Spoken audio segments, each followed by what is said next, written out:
नमस्कार। सोचा कुछ अल्फाज लिखूं, कुछ लड़कों के भी राज लिखूं, पर वाहवाही लूटी। ताल गांव में विराट कवि सम्मेलन संपन्न। रुदौली तहसील क्षेत्र के ताल गांव में नवांकुरांजलि साहित्यिक आस्था परिवार के तत्वाधान में विराट कवि सम्मेलन का भव्य आयोजन किया गया। इस कार्यक्रम के मुख्य अतिथि मां कामाख्या धाम के इंद्रेश कौशिक जी महाराज एवं विशिष्ट अतिथि तक्षशिला IAS के संतोष मिश्रा रहे। कार्यक्रम का शुभारंभ कथा व्यास मुरलीधर पांडे जी महाराज द्वारा दीप प्रज्वलन एवं लड्डू गोपाल के पूजन से हुआ। कवि सम्मेलन का प्रारंभ दीपक सागर द्वारा प्रस्तुत सरस्वती वंदना से किया गया, जबकि कार्यक्रम की अध्यक्षता विजय प्रकाश तिवारी ने की। कवि सम्मेलन में विभिन्न स्थानों से आए कवियों ने अपनी कविताओं में समा बांधा। सीतापुर से आए अर्पित मिश्रा तेजस ने अपनी ओजस्वी कविता वीर जवानों की कुर्बानी हमने है बलिदान लिखा, जब जब कलम उठाई हमने पहले हिंदुस्तान लिखा, प्रस्तुत कर श्रोताओं की खूब सराहना बटोरी। प्रतापगढ़ के अनुराग सिंह राणा की शक्ति नहीं यदि विवेकानंद सा अंतर शुद्ध नहीं, चरित्र शक्ति ने बिना सनातन फिर जीतेगा युद्ध नहीं, जैसी वीर रस की कविता से माहौल को जोश से भर दिया। श्रृंगार रस की कवित्री नीतू तिवारी जो सुल्तानपुर से आई थी, उन्होंने अपनी पंक्तियों में निगाहों से मेरी सुनो जान गुम हो, निगाहों से मेरी सुनो जान गुम हो, धरा से गगन तक सुनो जान तुम हो, गगन के सितारे हो तुम, मेरी आंखों के तारे हो तुम, कहो जी हमारे हो तुम, से श्रोताओं को मंत्रमुग्ध कर दिया। वहीं अम्बेडकर नगर से आई अंशिका राज ने अपनी प्रेम रस से ओतप्रोत कविता प्रेम ही है मन, प्रेम है चिंतन, प्रेम अनंत की गाथा है, प्रेम प्रतिक्षण, प्रेम वर्धनम, प्रेम हृदय की आशा है, से सभी को भाव विभोर कर दिया। लखनऊ से आए सौरभ त्रिपाठी ने भावात्मक कविता हाथ की लकीर देख लेता हूँ, अपनी तकदीर देख लेता हूँ, जब कभी हारता हूँ अपनों से तेरी तस्वीर देख लेता हूँ, प्रस्तुत कर तालियां बटोरी। सीतापुर के दीपक सागर तिवारी ने हारे मन को जीत सुनाने आए हैं, जो रूठे हैं मीत मनाने आए हैं, सबको भंवरे गीत सुनाते फिरते हैं, हम भंवरों को गीत सुनाने आए हैं, कविता से श्रोताओं को भावुक कर दिया। अयोध्या के राष्ट्रीय कवि दुर्गेश पांडे दुर्लभ ने माँ की ममता पर आधारित कविता ये जो चेहरे पे नूर आया है, माँ की ममता से तन नहाया है, सबको झुककर प्रणाम करते हैं, मेरी माँ ने मुझे सिखाया है, सुनाकर भावनाओं का ज्वार उमड़ा दिया।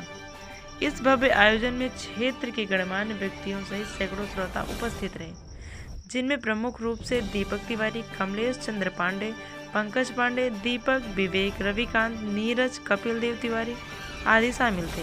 कार्यक्रम में मुख्य उपस्थित सभी साहित्यिक प्रेमियों ने कवियों की प्रस्तुतियों का भरपूर आनंद लिया।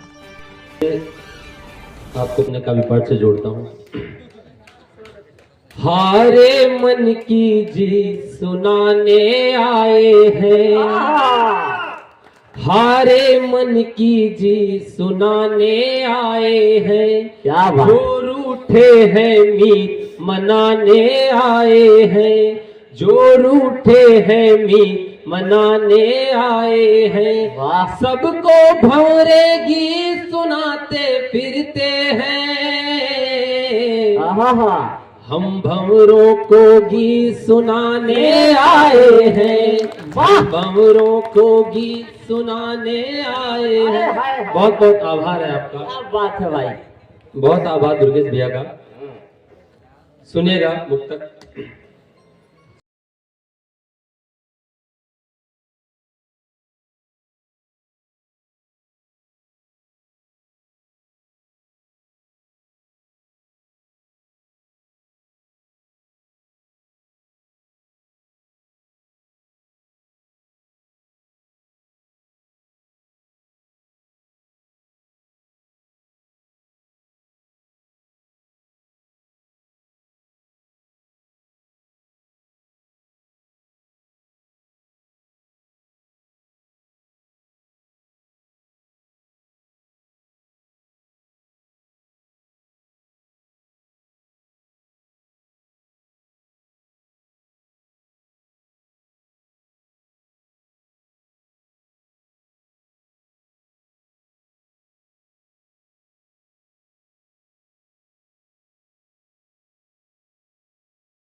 मैं शारदे को प्रणाम करता हूँ। हाँ बैठ जाऊँ कि पढ़ूं? नहीं नहीं, आपको पढ़ना है। अच्छा बता दो, सही किया। माइक वाले अभी ये कह रहा था अर्पित की इसकी आवाज बड़ी वो है। मैं पढ़ने आता हूँ तो सब ठीक है, मैं भी माइक का काम करता था, मुझे सब मालूम है। इसमें तीसरी वाली बटन पीछे खींचो और चौथी वाली आगे करो, सब सही हो जाएगा। भाई स्टाफ की बात है, देखो इज्जत की बात। देखिए आप लोग यहाँ पर खाने आए थे, मुझे खुद पता है भाई साहब, और आप लोग कविता पाठ खाने के बाद सुन रहे हैं। हालांकि अयोध्या का आदमी खाने के बाद कुछ नहीं करता है। इस पावन मंच को प्रणाम करता हूँ। मेरे लिए आज एक विशेष उपलब्धि है। प्रधान जी बैठ जाइए, पूरी ग्राम सभा आपके भरोसे बैठी है, आप कहाँ जा रहे हो? मैं एक बार भी नहीं कहूंगा भाई साहब तालियां बजाओ, आप तालियां बजाने के लिए यहाँ नहीं आए। मानते हैं कि ये शुभ अवसर है, लेकिन जरूरी है कि हर जगह तालियां आप बजाओ। जहां आपकी इच्छा हो वहां बजाइए। मंच को प्रणाम करता हूं। और मेरे जीवन की ये गुरुदेव उपलब्धि है कि व्यास गद्दी से काव्य पाठ हो रहा है और एक नहीं दो पूज्य गुरुदेव का सानिध्य प्राप्त हो रहा है। ये बड़ी बात है। मैंने अपने जीवन में बहुत सारे मंच किए हैं और अभी लगातार मुझे 12 मार्च तक एक भी डेट ऐसी नहीं जब नहीं करना है मंच, लेकिन मुझे लगता है कि इतना समृद्ध मंच है, मेरे लिए ये मायने नहीं रखता कि कितने लोग यहाँ पर बैठे हुए हैं। भाई साहब मैं आपको एक जानकारी दे दूं, बैठ जाओ, क्यों बार बार हाथ पैर जोड़ रहे हो? बैठो। अच्छा, गुरु जी का आशीर्वाद ले रहे थे। चले संदीप भैया गुरु जी का आशीर्वाद ले रहे थे। मेरे लिए ये मायने नहीं रखता। माइक वाले तुम अभी भी सही कर लो भाई, तुमको मम्मी कसम है, तुम्हें अभी भी तुम्हारा माइक गड़बड़ है, इसको सही कर लो। दरअसल ये भागवत वाला माइक है, इसको ये नहीं बताया गया कि अनुभव अज्ञानी काव्य पाठ करने आ रहे। मेरे लिए ये मायने नहीं रखता। मैं उन्नाव की धरती से आया हूँ, महाप्राण निराला की धरती से आया हूँ। बनारस में एक कवि सम्मेलन चल रहा था। अभी दुर्गेश भाई कह रहे थे कि श्रोता बहुत आने थे, आए नहीं। मेरे लिए ये बात मायने नहीं रखती कि एक श्रोता बैठा है कि 10। बनारस में एक कवि सम्मेलन गुरुदेव चल रहा था। मंच पर 20 कवि और सामने 200 श्रोता। अंतिम कवि आते आते मंच पर केवल एक कवि और सामने एक श्रोता। लेकिन तालियां इस बात पर बजाइए कि मंच पर जो कवि थे वो थे पंडित सूर्यकांत त्रिपाठी निराला, और सामने बैठकर जो सुन रहे थे वो थे आचार्य रामचंद्र शुक्ल। तो मेरे लिए ये मायने नहीं रखता कि जहां पर तक्षशिला IAS के भैया बैठे हुए हैं, फाउंडर बैठे हुए हैं, जहां पर 2 पूज्य गुरुदेव बैठे हुए हैं, जहां हम वाह वाह वाह वाह वाह, एक नाम प्रभु श्री राम, अरे राम राम। क्या बात है भाई, वाह वाह वाह वाह। आप लोग बहुत ही मन पूर्वक सुन रहे हैं। आहा। मेरे बड़े भैया अर्पित तेजस जी ने जिस तरह का जादू बिखेरा, और मैं तो डर ही गई थी उनकी आवाज सुन के। अच्छा, जादू से भी डर लगता है। कि अब क्या बढ़िया होगा, तारीफ। इतनी तड़कती भड़कती क्या तेवर थे उनके। वाह वाह वाह। तो उन्हीं से मैं प्रेरणा लेके मैंने भी कुछ लिखा। हालांकि मैं श्रृंगार में जीती हूँ, श्रृंगार भक्ति हूँ, लेकिन मैंने ओज लिखने की महज प्रयास की है। स्वागत है। बेटियों पे कुछ कहना चाहती हूँ भैया से, एकदम मैं इनकी कविता से सुन के वहाँ से मैंने कुछ निचोड़ा है कि बेटियां है क्या, अपने अस्तित्व को बताने का प्रयास करती हूँ। मैं बेटी हूँ, मैं माता हूँ, समस्त संसार की गाथा हूँ। मैं बेटी हूँ, मैं माता हूँ, समस्त संसार की गाथा हूँ। मैं कली हूँ, मैं फुलवारी हूँ, मैं बलिदानों की गाथा हूँ। कान खोल कर सुन लो तुम, मैं ही भगवत की गीता हूँ। कान खोल कर सुन लो तुम, मैं ही भगवत की गीता हूँ। हाँ, पांडवों की द्रौपदी हूँ, मैं रामचंद्र की सीता हूँ। बल रामचंद्र की पड़ रही है आपकी जय। क्या बात। एक बार आप लोग अपने लिए जोरदार तालियां बजाइए, बहुत ही मन से सुन रहे हैं। हाँ, पांडवों की द्रौपदी हूँ, मैं रामचंद्र की सीता हूँ। जो प्रेम भावना से भा जाए उसका दर्पण बन जाती हूँ। नजर दुष्ट की पड़ जाए खुद ही गर्जन बन जाती हूँ। मैं ध्यान भी हूँ, मैं ज्ञान भी हूँ, हाँ वीरता की पहचान भी हूँ। मैं आन बान और शान भी हूँ, भारत का स्वाभिमान भी हूँ। मैं आन बान और शान भी हूँ, भारत का स्वाभिमान भी हूँ। मैं सत्य सनातन की ज्वाला, संसार की छत्री में छाया हूँ। मैं सत्य स्वरूपा जगदम्बा, मैं मोह लोभ की माया हूँ। मैं वेद व्यास की प्रथम छंद में मान इस मैं हो सकेगा तो कल आप इसको अपनी हेडलाइन बनाइएगा, परसों कल जब भी आप हुए, कि भाव से प्रभाव से स्वभाव भाव भावना से। पंकज भैया सुनना, दीपक भैया, भाव से प्रभाव से स्वभाव भाव भावना से शुद्ध गांव वाली बोली खाटी को प्रणाम है। भाव से, प्रभाव से, स्वभाव भाव भावना से शुद्ध गांव वाली बोली खाटी को प्रणाम है। देश पर बेस की विशेष की विशेषता की पावन पुंग पार्टी परिपाटी को प्रणाम है।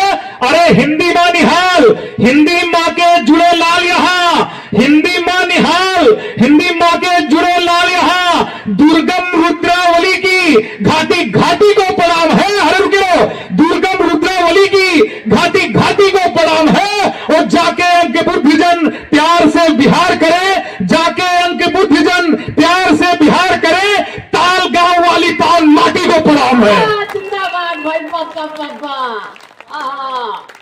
क्या कविता हो रही है भाई, बापा बापा। सुनिएगा, कविता नहीं बवाल हो रहा है, बवाल। जिंदाबाद, हाँ, ये बवाल है। सुनिएगा, बापा। पंक्तियां पढ़ता हूं। स्वागत है भैया।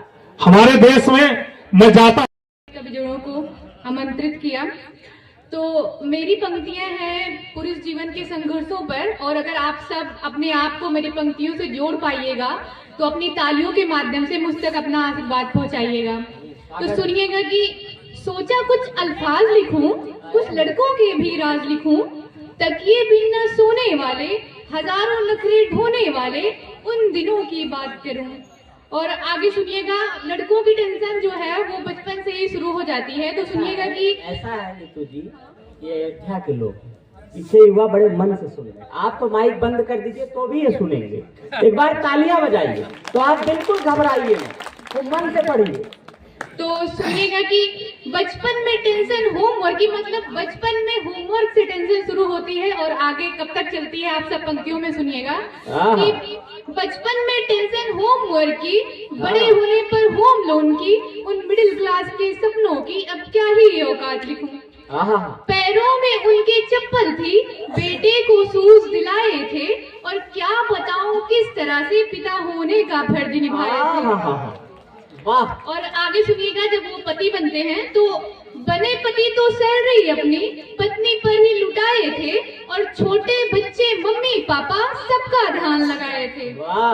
और हमारे समाज में कहा जाता है कि लड़कियों को ही दहेज मानो, तो मेरा कहना है कि लड़कियों को दहेज मानना बहुत अच्छी बात है, लेकिन फिर लड़कों को भी सरकारी नौकरी मान लेना चाहिए। मानते हैं कि नहीं आप सब? हाँ, तो आगे सुनिएगा लाइन मेरी कि लड़की ही दहेज है, समाज ने टैग लगाया था, और लड़का बेरोजगार हो तो मंडप से भगाया था। कहते हैं कि शादी नहीं हो सकती, जॉब करो पहले। तो उसी पे था कि लड़की ही दहेज है, समाज ने टैग लगाया था, और लड़का बेरोजगार हो तो मंडप से भगाया था। माना मैंने दहेज देना पाप है, पर लड़के को भी सरकारी नौकरी मान लेने में क्या ही अभिशाप है। और बदलेगा समाज हमारा दोनों के बदलाव से, यूं नहीं मिटेगा कलंक ये सिर्फ कुछ पुरुषों के अपमान से। वाह वाह वाह, धन्यवाद।